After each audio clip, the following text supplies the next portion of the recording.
Bidadi smart city township ಯೋಜನೆ ಈಗ ಕೇವಲ ಅಭಿವೃದ್ಧಿಯ ಯೋಜನೆಯಾಗಿ ಉಳಿದಿಲ್ಲ. ಇದು ರಾಜ್ಯ ರಾಜಕೀಯದಲ್ಲಿ ಕಾಂಗ್ರೆಸ್ ಮತ್ತು ಜೆಡಿಎಸ್ ನಡುವಿನ ಪ್ರತಿಷ್ಠೆಯ ಸಮರವಾಗಿ ಮಾರ್ಪಟ್ಟಿದೆ. ಕೇಂದ್ರ ಸಚಿವ ಎಚ್.ಡಿ. ಕುಮಾರಸ್ವಾಮಿ ದಾಖಲೆಗಳ ಸಮೇತ ಸರ್ಕಾರದ ವಿರುದ್ಧ ಸಿಡಿದೆದ್ದಿರುವುದು ಈ ವಿವಾದಕ್ಕೆ ಮತ್ತಷ್ಟು ಕಾವು ನೀಡಿದೆ. ವಿಶೇಷವಾಗಿ ಮುಖ್ಯಮಂತ್ರಿ ಡಿ.ಕೆ. ಶಿವಕುಮಾರ್ ಅವರಿಗೆ ಭೈರಮಂಗಲಕ್ಕೆ ಬನ್ನಿ, ರೈತರನ್ನು ಎದುರು ಕೂರಿಸಿ ಮಾತನಾಡೋಣ ಎಂದು ಹಾಕಿರುವ ಸವಾಲು ರಾಜಕೀಯ ವಲಯದಲ್ಲಿ ಹೊಸ ಚರ್ಚೆಗೆ ಕಾರಣವಾಗಿದೆ. ಬಿಡದಿಯಲ್ಲಿ ಸ್ಮಾರ್ಟ್ ಸಿಟಿ ಟೌನ್ಶಿಪ್ ನಿರ್ಮಾಣದ ಬಗ್ಗೆ ಮಾತನಾಡುತ್ತಿರುವ ಸರ್ಕಾರ ಅಭಿವೃದ್ಧಿ, ಉದ್ಯೋಗ, ನಗರ ವಿಸ್ತರಣೆ ಮತ್ತು ಮೂಲ ಸೌಕರ್ಯ ಎಂಬ ಕಾರಣಗಳನ್ನು ನೀಡುತ್ತಿದೆ. ಆದರೆ ಇದೇ ಯೋಜನೆಗೆ ಹಿಂದೆ ವಿರೋಧ ವ್ಯಕ್ತಪಡಿಸಿದ್ದ ನಾಯಕರು ಈಗ ಅದನ್ನೇ ಜಾರಿಗೆ ತರುತ್ತಿರುವುದು ವಿರೋಧ ಪಕ್ಷಗಳಿಗೆ ದೊಡ್ಡ ಅಸ್ತ್ರವಾಗಿದೆ. ಕುಮಾರಸ್ವಾಮಿ ಇದೇ ವಿಚಾರವನ್ನು ಮುಂದಿಟ್ಟು ಸರ್ಕಾರದ ದ್ವಂದ್ವ ನಿಲುವನ್ನು ಪ್ರಶ್ನಿಸಿದ್ದಾರೆ.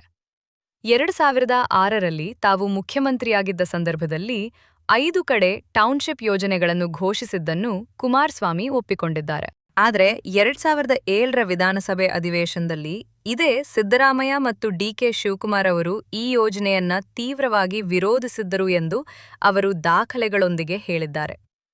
ಫಲವತ್ತಾದ ಭೂಮಿಯನ್ನ ಕಬಳಿಸುವ ಪ್ರಯತ್ನ, ರಿಯಲ್ ಎಸ್ಟೇಟ್ ಮಾಫಿಯಾದ ಆಟ, ರೈತರ ಬದುಕಿನ ನಾಶ ಎಂದು ಅಂದು ಕಾಂಗ್ರೆಸ್ ನಾಯಕರು ಮಾತನಾಡಿದ್ದರು ಎನ್ನುವುದು ಕುಮಾರಸ್ವಾಮಿಯ ವಾದವಾಗಿದೆ. ರೈತರ ವಿರೋಧ ಹೆಚ್ಚಾಗುತ್ತಿದ್ದಂತೆ 2007ರ ಆಗಸ್ಟ್ 1ರಂದು ತಾವು ಸದನದಲ್ಲೇ ಯೋಜನೆಯನ್ನ ಕೈಬಿಟ್ಟಿದ್ದಾಗಿ ಕುಮಾರಸ್ವಾಮಿ ನೆನಪಿಸಿದ್ದಾರೆ. ನಂತರ 2017ರ ಬಳಿಕ ಯೋಜನೆಯಲ್ಲಿ ತಮ್ಮ ಯಾವುದೇ ಪಾತ್ರವಿಲ್ಲ ಎಂದು ಅವರು ಸ್ಪಷ್ಟಪಡಿಸಿದ್ದಾರೆ. ಹಾಗಿದ್ದರೆ ಈಗ ನಡೆಯುತ್ತಿರುವ ಭೂಸ್ವಾಧೀನ ಪ್ರಕ್ರಿಯೆಗೆ ತಮ್ಮನ್ನು ಹೊಣೆ ಮಾಡುವುದು ಸರಿಯಲ್ಲ ಎಂದು ಪ್ರಶ್ನಿಸಿದ್ದಾರೆ. ಕುಮಾರಸ್ವಾಮಿ ಮಾಡಿರುವ ಮತ್ತೊಂದು ಗಂಭೀರ ಆರೋಪವೇನೆಂದರೆ 2025ರ ಮಾರ್ಚ್ 12ರಂದು ಈ ಯೋಜನೆಗೆ ಸಂಬಂಧಿಸಿದ ಪ್ರಾಥಮಿಕ ಅಧಿಸೂಚನೆಯನ್ನ ಹೊರಡಿಸಿದ್ದು ಈಗಿನ ಸರ್ಕಾರ. ಜೂನ್ 10ರಂದು ಅಂತಿಮ ಅಧಿಸೂಚನೆಯು ಹೊರಬಂದಿದೆ. ಈ ಎಲ್ಲಾ ಕ್ರಮಗಳು ಸರ್ಕಾರದ ಅವಧಿಯಲ್ಲೇ ನಡೆದಿರುವಾಗ ತಮ್ಮ ಮೇಲೆ ಆರೋಪ ಮಾಡುವುದು ರಾಜಕೀಯ ದಾಳಿ ಮಾತ್ರ ಎಂದು ಅವರು ಹೇಳಿದ್ದಾರೆ. ಈ ವಿವಾದದಲ್ಲಿ ಅತ್ಯಂತ ಮುಖ್ಯವಾದ ಅಂಶ ರೈತರ ಪ್ರಶ್ನೆ. ಸಾವಿರಾರು ರೈತರು ಭೂಮಿ ಕಳೆದುಕೊಳ್ಳುವ ಆತಂಕದಲ್ಲಿದ್ದಾರೆ. ಬಿಡದಿ, ಭೈರಮಂಗಲ ಮತ್ತು ಸುತ್ತಮುತ್ತಲಿನ ಪ್ರದೇಶಗಳು ಕೇವಲ ಖಾಲಿ ಜಾಗಗಳಲ್ಲ. ಇವು ವರ್ಷಗಳಿಂದ ಕೃಷಿ ನಡೆಯುತ್ತಿರುವ ಪ್ರದೇಶಗಳು.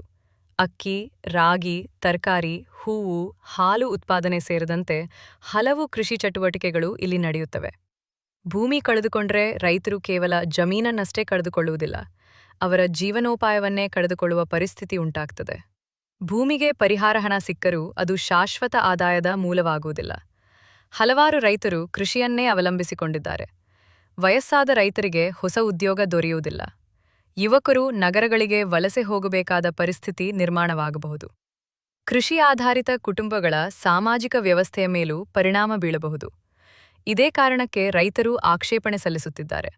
ಕುಮಾರಸ್ವಾಮಿ ಹೇಳುವಂತೆ 4,000ಕ್ಕೂ ಹೆಚ್ಚು ರೈತರು ಆಕ್ಷೇಪಣೆ ಸಲ್ಲಿಸಿದ್ದರೂ ಅವರಿಗೆ ಸರಿಯಾದ ಉತ್ತರ ನೀಡಲಾಗಿಲ್ಲ ಎಂಬ ಆರೋಪ ಕೂಡ ಗಂಭೀರವಾಗಿದೆ.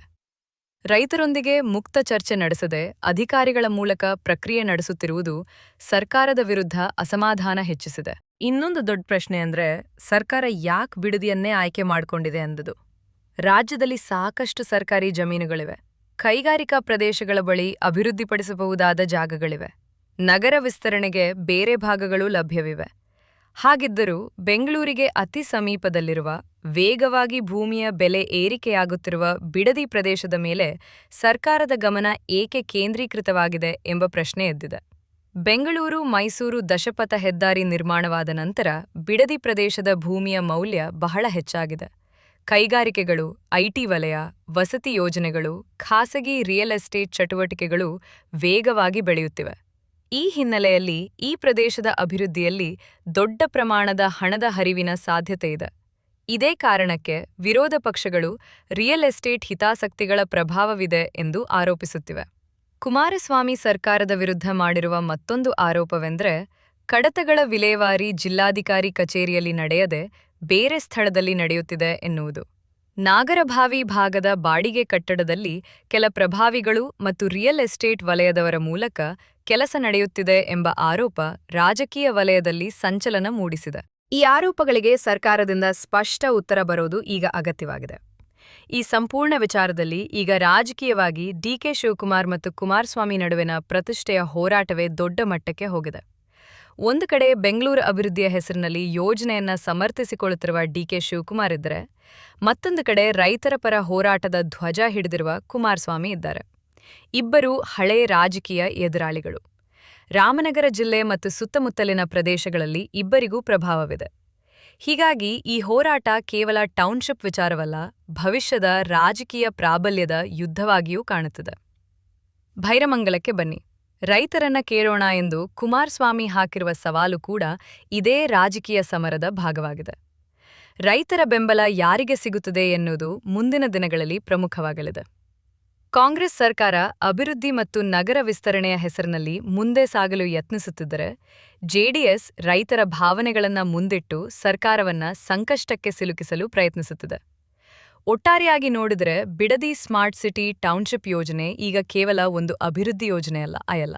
ಇದು ರೈತರ ಬದುಕು, ಭೂಮಿ, ರಾಜಕೀಯ ಪ್ರತಿಷ್ಠೆ, ರಿಯಲ್ ಎಸ್ಟೇಟ್ ಹಿತಾಸಕ್ತಿ ಮತ್ತು ಭವಿಷ್ಯದ ಚುನಾವಣಾ ರಾಜಕಾರಣ ಎಲ್ಲವನ್ನೂ ಒಳಗೊಂಡ ದೊಡ್ಡ ವಿವಾದವಾಗಿ ಬದಲಾಗಿದೆ. ಸರ್ಕಾರ ಅಭಿವೃದ್ಧಿಯ ಅಗತ್ಯವನ್ನು ಸಾಬೀತುಪಡಿಸಬೇಕಿದೆ. ಅದೇ ಸಮಯದಲ್ಲಿ ರೈತರ ಆತಂಕಗಳಿಗೆ ಸ್ಪಷ್ಟ ಉತ್ತರ ನೀಡಬೇಕಿದೆ. ಇಲ್ಲವಾದರೆ ಈ ಯೋಜನೆ ಮುಂದಿನ ದಿನಗಳಲ್ಲಿ ರಾಜ್ಯ ರಾಜಕೀಯದ ಅತ್ಯಂತ ದೊಡ್ಡ ಸಂಘರ್ಷಗಳಲ್ಲಿ ಒಂದಾಗಿ ಬೆಳೆಯುವ ಸಾಧ್ಯತೆಯಿದೆ.